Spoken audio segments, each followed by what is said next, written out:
মেলবোর্নে boxing day টেস্টে অভিষিক্ত Sam কনস্টাসকে ধাক্কা দিয়ে বিতর্কে জড়িয়েছেন বিরাট কোহলি।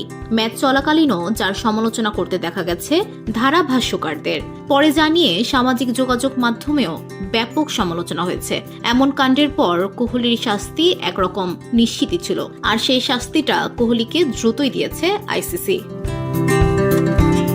কনস্টাসকে ইচ্ছাকৃতভাবে ধাক্কা দেওয়ায় কোহলির ম্যাচ ফির 20% কেটে নিয়েছে আইসিসি। সেই সঙ্গে শাস্তি হিসেবে কোহলির নামের পাশে এক ডিমেরিট পয়েন্ট যোগ করেছে আইসিসি, যা কার্যকর থাকবে 24 মাস। আর এই সময়ে 4টি ডিমেরিট পয়েন্ট যুক্ত হলে এক ম্যাচের জন্য নিষেধাজ্ঞায় পড়তে হবে কোহলিকে। আইসিসির কোড অব কন্ডাক্টের 2.12 অনুচ্ছেদ লঙ্ঘন করেছেন কোহলি, যেখানে বলা আছে ক্রিকেটে যে কোনো ধরনের শারীরিক আঘাত অনুপযুক্ত।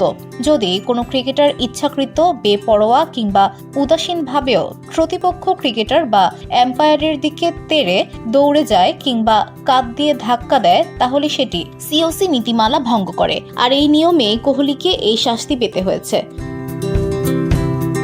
এই অবস্থায় প্রশ্ন উঠেছে, ঠিক কত টাকা জরিমানা গুনতে হচ্ছে কোহলিকে। খোঁজ নিয়ে জানা গেছে, ভারতের A+ ক্যাটাগরিতে থাকা কোহলি প্রতিটি টেস্ট ম্যাচের জন্য 15 লাখ রুপি পান। সে হিসেবে সেখান থেকে 20% জরিমানা হিসেবে 3 লাখ টাকা কেটে নেওয়া হবে কোহলির থেকে। অর্থাৎ বক্সিং ডে টেস্ট থেকে 12 লাখ রুপি পাবেন কোহলি।